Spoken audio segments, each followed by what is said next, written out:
With a fiscal session just around the corner, will the state have many options? The highway program the state doesn't have, will it get one? Under control or just below the boiling point?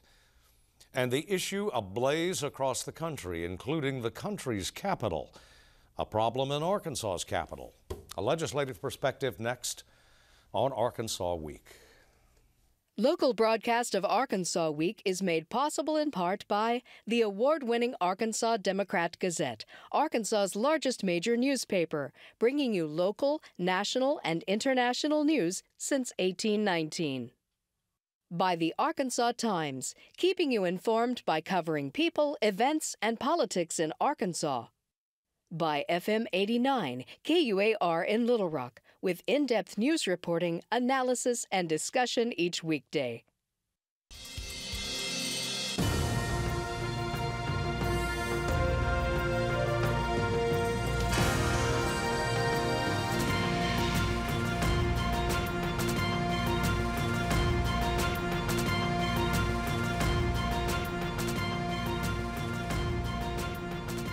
Hello again, everyone. Thanks for joining us for Arkansas Week. With the end of the year fast approaching and a new one and a fiscal session fast approaching, we thought we would spend the next half hour talking with four members of the Arkansas General Assembly, the House of Representatives, not so much about what has happened in the past year as what we are likely to encounter governmentally in the next 12 months.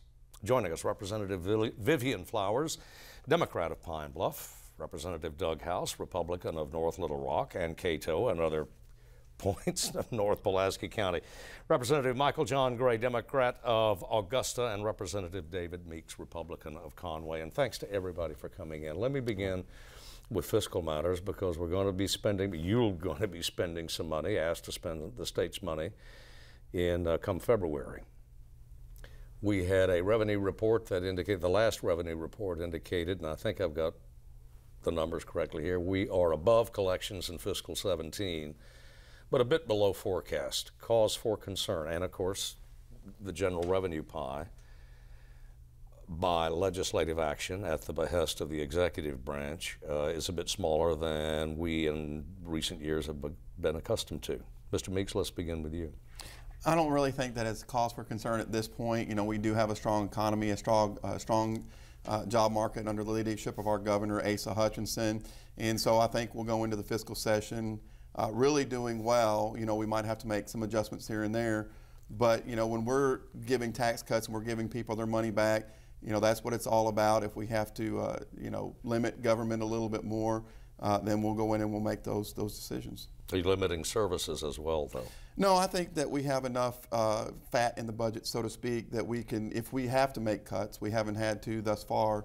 You know, if we have to make any cuts, we can do so without any kind of cuts to services or anything of that nature. I think, you know, we've got to continue to look at ways where we can improve government efficiency, and you can do that. I mean, we've got over $5 billion state budget, and, you know, each state, even our federal government, can look at ways that we can do things better on the taxpayers' money without having to roll back potential services. Yeah, Mr. Gray. I always respect my colleague, Representative Meeks, but I don't think the sky's falling, but I think there is some concern to see that we're basing budgets on projections, and when the projections are coming back, we go, oh, no big deal. So I think anytime we look at spending more than we're taking in and a hit to services, I think there is some cause for concern. I think that under the leadership of Governor Beebe and under the leadership of Governor Hutchinson, credit where credit is due, we've kept our hand on the budget and been responsible. However, we're fixing to run into a real collision of a lot of tax breaks that have been passed that legislators love to go back to their district and talk about tax breaks, but we've really got to take a hard look at services. Do we see the declining number of available teachers in the state. We know there are teacher pay issues. There are costs of health insurance to teachers. We see the things that are going on in our prison system and even some of the recidivism and the reentry problems coming after it. If you live in parts of the state that maybe haven't gotten as much attention lately, your roads look like patchwork quilts. So all those things have to be paid for. So anytime the revenue projections are below what we based a budget on, I think there's at least some cause for concern. Yeah, Mr. House, you. Well, a budget is a plan. Our state law, our Revenue Stabilization Act, budgets our money where we have essential, where we have important, and we have nice. And as long as we can meet the essentials and the important needs, the nice comes maybe last. But I think overall for the year, I think we'll meet our revenue projections. And there may have to be some adjustments, but I really don't anticipate anything earth-shattering or more than just a blip on the in the news cycle. And the gentlewoman from Pine Bluff. I think that I would tend to agree with most of what was said, but I think that the thing that we're not thinking about are the things that we can't foresee. And I think that when we spend up to the line, when we base our budget on projections and then we don't have a surplus or a cushion, we're essentially putting ourselves in a position where we're 1 or 2 disasters away from disaster. And so I think when we look at what has happened in Kansas, for example, and look at some of the parallels that we've seen in terms of the policies that we've passed and the road that we're going down, I mean, we've seen what's happened all over the country in terms of the weather and environment and the disasters that have occurred. Those are things that we don't really talk about and that we're not taking into consideration. And we know that, tornado season is upon us.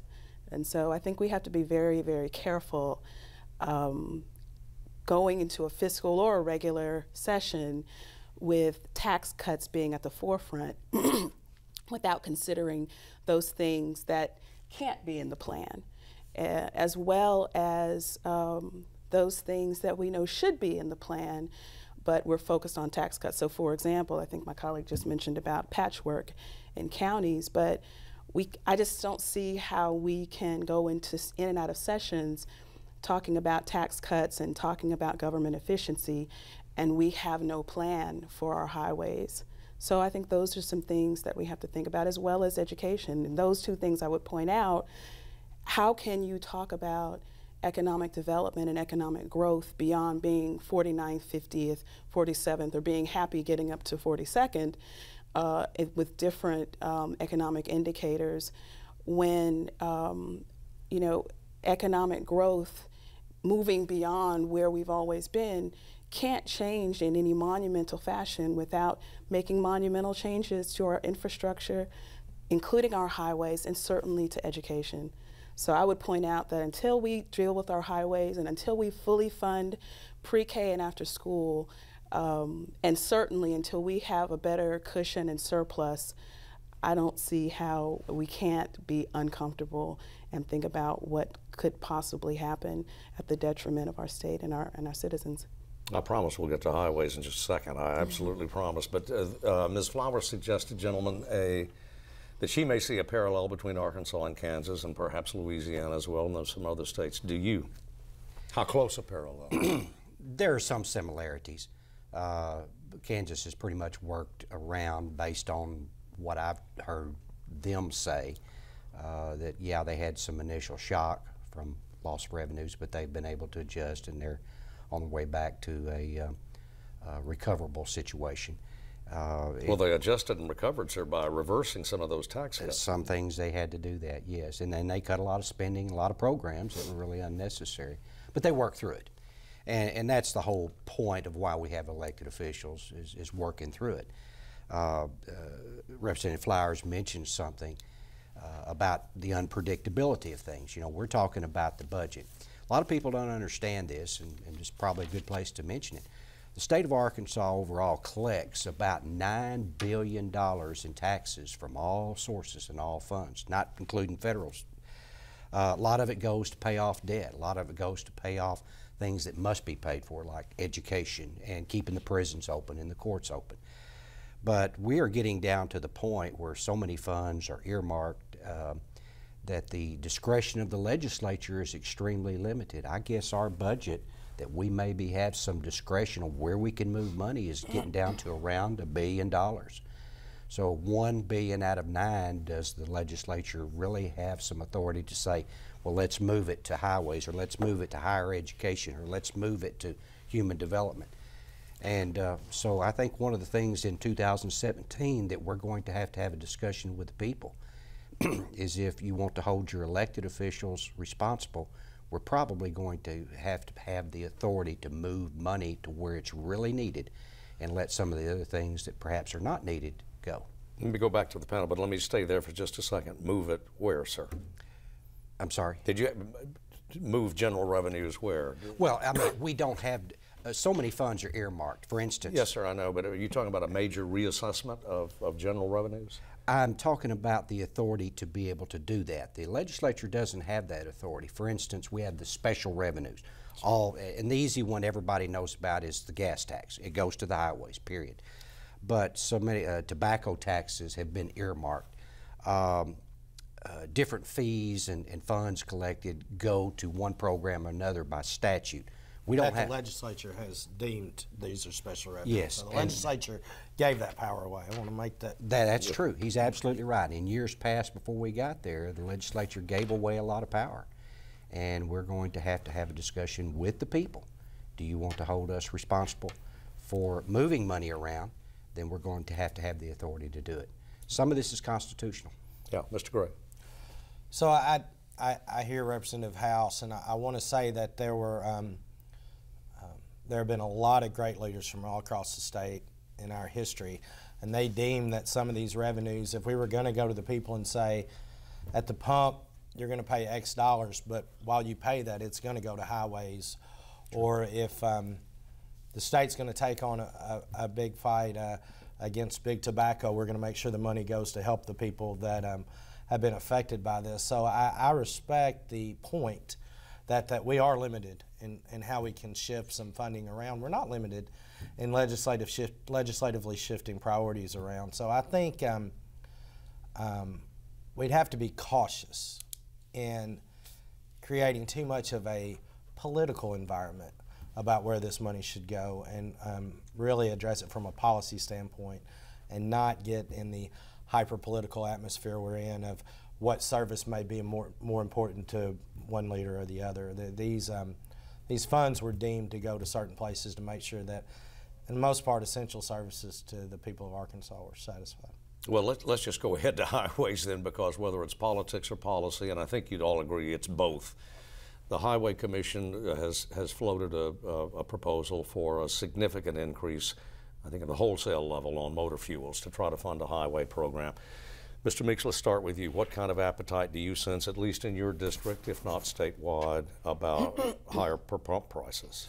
Well, I think that's really shouldn't even be considered at this point. It was tried in the last legislative session. It did not get enough votes.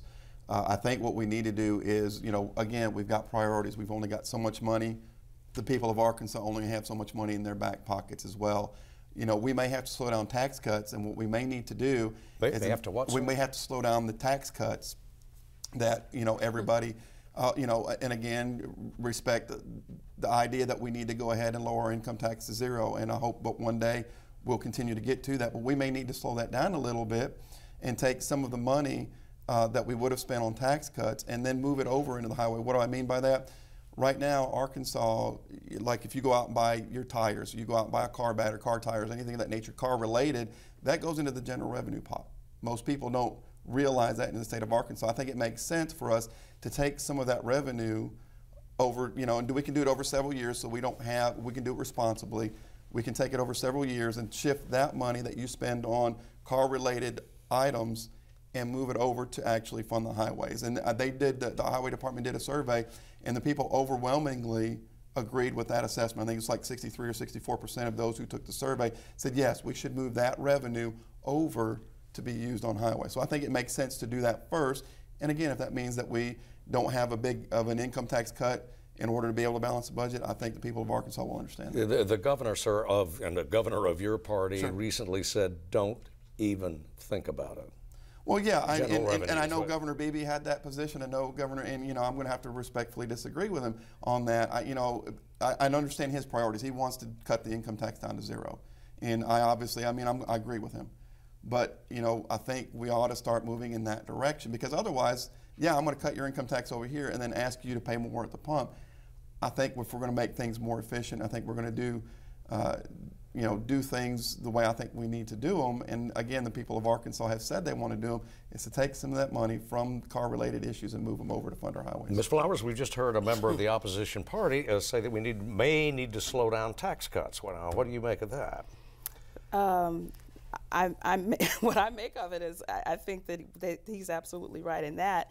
But I think that that's even the wrong conversation to be having. I mean, we've already had a round of tax cuts, and even in that description, we're talking about shifting where some monies were prioritized. General revenues you're talking about. Right, out of general revenue into more earmarks without discussing what the whole pot looks like. So when you move money out of general revenue, what happens to all of those services and all of those expenditures that were covered by this amount of general revenue? You've moved it out to pay for highways, and that's really been, that's been at the crux of the struggle and the discussions around highways. Should we take it from higher ed? Should we take it out of general revenue? Should we earmark it from this area, without discussing how do we put that money back, or what do we cut? And as you start peeling back the layers of this onion, this week in the Arkansas Democrat Gazette, there was mention made of a huge bond issue that has to be repaid by the Highway Department. And they were quoted as saying, well, we're going to repay that with our federal turnback funds. We're talking about $450 million. A lot of our citizens don't understand, if you borrow $1 for 20 years at 3% interest, you're going to repay $1.67. And those amortization schedules on those bond issues that so many agencies have taken forward are coming due. And so they start moving federal money, in this case, money that was designated for highways, is now being used to repay debts that were incurred 10 years ago. And borrowing money and paying interest on money is coming home to roost. Now that's one example of where we ought to be setting some policies. For instance, in the Constitution, an agency can go borrow money and run up interest costs. We have nothing to say about it. And I think perhaps that's one of the conversations we ought to have. Just to use two examples, Game and Fish has a dedicated source of tax revenue from sales tax, and so does Parks and Tourism and all that. So if you think teeter-totters at all the state parks is an essential service, I guess that's where they can spend it. But maybe patching the potholes might be a better priority. We do not have authority to make that decision. Yeah, Mr. Gray, I'll give you the last word on this issue because we got to move on. So I'm a huge advocate for a long-term highway plan that addresses not, more than just 6 new lanes right through the middle of Little Rock, but addresses our rural areas, bridges that have been crumbling, that the only solution has been to deem them low-weight bridges instead of really reinforcing them and doing the work that needs to be done. So I'm always anxious for new sources of revenue to feed the highway funding program. However, to my colleague Representative Meeks' point earlier, pulling it out of general revenue, I think if you have a family member that's on the developmentally disabled waiting list who's been there for a long time, you'd like that money not to be pulled out of there. You're still trying to get there. If you are a working mother or father who would like to see a beefed up early childhood education program in their area, you'd like to see that money not be pulled out of general revenue or after school programs. So, I think it's real easy to say, well, we've got this pot of money, let's pull it out and fix highways. I'm the staunchest advocate that highways should be our main priority when it comes to economic development. We've got some essential services that if we continue to pull money away from or cut the budget by not fully staffing some of these agencies, we're going to look up one day. We mentioned Kansas, but what people don't know is Oklahoma had to go to 4-day school weeks for a while because they didn't have the money. So that's not just kids not being in school for 4 days, but that's mothers and fathers having to search for child care on that 1 day a week. That's not getting the level of education that the state and most of us would ask our children to get. So just simply saying there's this money here, let's move it to here and let's get efficient, sounds great on paper, but do you really want to not have enough inspectors out there to make sure municipal water programs are running the way they should? Everybody, including myself, a lot of Arkansans woke up one day and we had water, we had electricity, we had public schools, we had paved roads. So it's real easy to say, well, all the government takes, and we need to have some efficiency in spending, but All those things are government programs. Our police, our firefighters, our teachers. You start taking money or making one compete against the other in the name of satisfying the political whims of tax breaks, it could really get in trouble. Yeah, Kansas is not out of the woods, by the way. You know, let me address at least one or two of the things that they've said here. Is that this plan of taking money from general revenue doesn't mean we have to cut. Arkansas has been on a growth rate now for the past, I think, since we had the recession of 2008, 2009. So Arkansas is continuing to see a growth in the amount of money that they actually collect. And so I think that you don't have to cut anything. I think when the plan that we have proposed to the legislature before about pulling some of that money, again, from things that you use on your car over there, would only trigger if the general revenue is higher. So as the general revenue increases, and that means you can still increase these other programs, you start pulling some of that money away so that you don't see a cut at all, period. You just take off of what you're actually growing. And that's a lot of times what you see with other tax cuts. You only do the tax cuts, or you only seek tax cuts when you are projecting that you're going to have surplus, meaning we're taking more from the people of Arkansas than what we're actually spending. And so that's what this is all about. Got to go to another issue, because I promised the viewers. Ms. Flowers, let me begin with you, because ADC has a huge presence in your district, in your corner of the state. Obviously, we've had a number of incidents at units of the prison. What's the General Assembly, what needs to be done? And the administration has responded. I would say the first thing that needs to be done differently is a level of transparency and accountability within the department and between the different governmental entities. You can't address a problem that you don't really know about.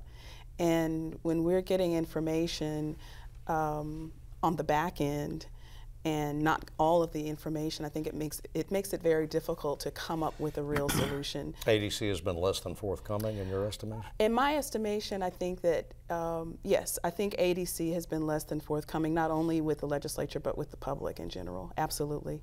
I'm hearing about things that happen from constituents before I hear about it intergovernmentally. Yep, and I think that's a problem. There's another problem inherent in the Department of Corrections and Department of Community Corrections, for that matter, and that's that our institutions are located in rural areas, and they have 200, was it, I think, unfilled positions because they can't find people. Now, I'm all for job creation, but if our prisons are located at a place where there's not a workforce, that creates an overtime and an overwork situation within the Department of Corrections particularly. And I was glad to see one of the institutions for women moved over to West Memphis, where there is a larger population base. I got to stop you there. There was no problem with that institution being in Pine Bluff. It was arbitrarily moved, and the reasons that they said they moved it were all of a sudden not a problem when they wanted to put different kinds of institutions in that place. That facility right there was perfect because it provided treatment that was fed by an academic institution that actually created the kinds of the workforce and the professionals that work there. So when that institution was moved, jobs were lost, and people actually had to move. So let's be clear about that. Okay, let's just use numbers. 200 unfilled positions in the Department of Corrections that they can't find people. Representative That's House, the numbers. I'd like to tag in there, Mr. Barnes. I also, in my district, have 2 prison facilities, and we are on the edge of what you would describe as one of these rural areas. So I respect your point that there aren't as many people there to fill the jobs. However, Arkansas is rural, period. I mean, I've said it before, I'll say it again. You can drive 10 minutes anywhere in Arkansas and be in a pasture or be in a soybean field. So we're rural, period. And to say we're not going to do state projects, job enhancement in these rural areas, we're very mobile. There is an issue, and it's a dangerous job that many of these people have taken on, and we should be thankful that they're willing to take the work. And I think that just their location isn't the only reason we're seeing some unfilled positions. That is true. And your question was the violence and the problems that we've been having down there. Violence, they're of a piece, are they not? Well, the problem We've seen the same drugs. thing. We're seeing the same thing in the Navy and the Army currently on the national level, which is a lot more mission than you have people and resources to take care of. And that puts a load on the current employees and the current facilities, and you tend to have violent incidents. You tend to have accidents, and in the case of the prisons, escapes and things like that. So it's a huge problem. It's very complex, but having all of our facilities in one locale, I think, has created a problem. I think they realize that, and so they're diversified. Facilities, say up around Guston and his county, yeah, they're doing well at filling. They're filling well up in Calico Rock and over in West Memphis. In the Jefferson County area and south of there, it's been hard to find enough people. I want to thank all four of you for being part of the program and apologize to the audience. We were going to touch on, or I was going to inquire about the possibility of sexual harassment popping up in Arkansas politics in the General Assembly. We're simply out of time. My fault. Ladies, gentlemen, thank you very much for being with us. We'll see you next week.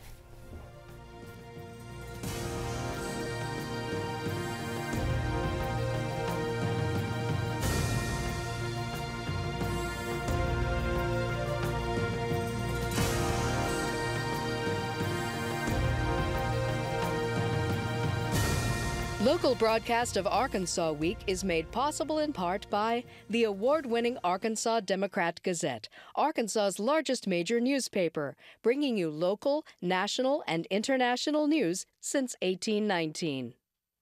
By the Arkansas Times, keeping you informed by covering people, events, and politics in Arkansas.